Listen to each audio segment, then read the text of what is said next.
My name is Tammy and I'm a registered psychologist, as well as the executive director of family counseling centers. Today I'm here to talk to you about 4 solutions to help children with anxiety in terms of the environment. So even though anxiety is often an issue in terms of the emotional part of the brain, we know there are ways to help soothe the child in terms of the home and the environment. Now, this is something that I go into a lot more in the courses that I teach and the clients that I work with, but I can give you a quick overview of those 4 environmental changes you can make. And and we'll go from there. So the first thing you want to do is to induce rhythm, to bring rhythm into your child's life. Now, this is by having a schedule for your child, previewing your child's day for them, creating a sense of routine every single day. Or, maybe Mondays they know is when you have a certain type of the meal.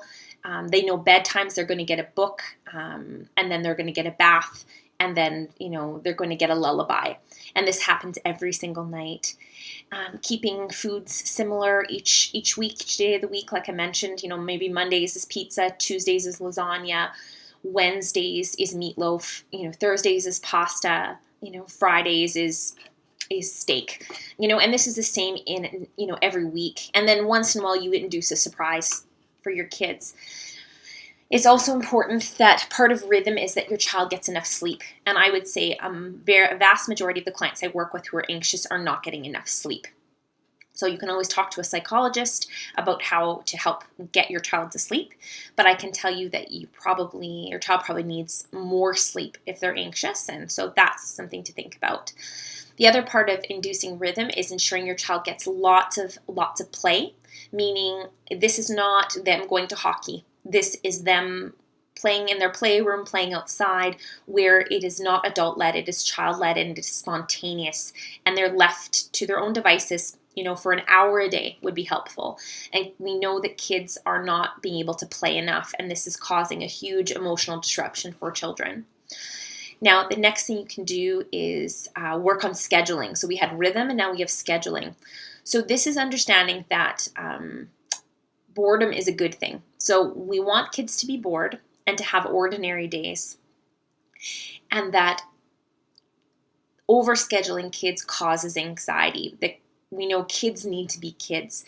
So you need to have days where it's quiet and that they need to be bored, so they will then go play, and they will have imaginary duels, and they will be explorers, and they will learn problem-solving skills and social skills from the kids they play with.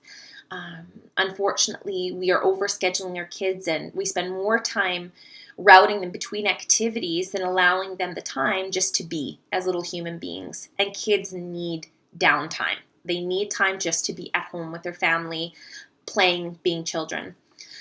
The third principle is environment. So this is where we're simplifying, we're reducing, we're minimizing.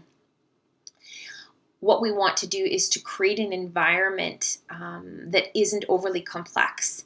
So the rooms should have very little items in them. Only a few toys should be left out at any given time. And those toys should induce imagination. So they should induce dramatic play in kids.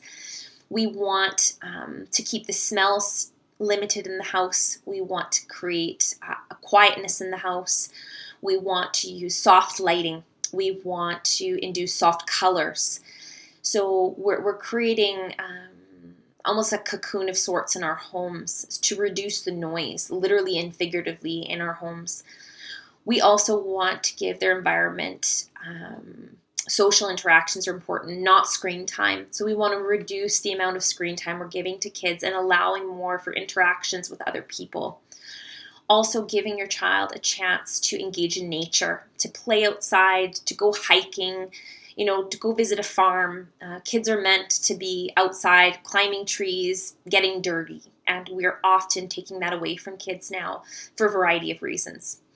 The last principle is filtering out the adult world, meaning many of us now, I think, through social media and iPads and Twitter and YouTube, children are being exposed to news and media and adult conversations that is not appropriate. and their little systems can't handle it. They're always on overload. And so we need to find out a way to be a filter for our children. Now, it's not to say, when they're older, they might be able to handle this more. And as they get to be teenagers, I'm all for advocating for them to be, well influenced by what is going on in the world and to be up to date. But when they're, 5, 6, 7, they do not need to know about the bad things that are happening in the world. They do not need to be privy to problems mom and dad are having. They need to believe that the world is a safe, magical place, and they are only little for so long. So if you can be that filter for your child, you're going to see a reduction in anxiety.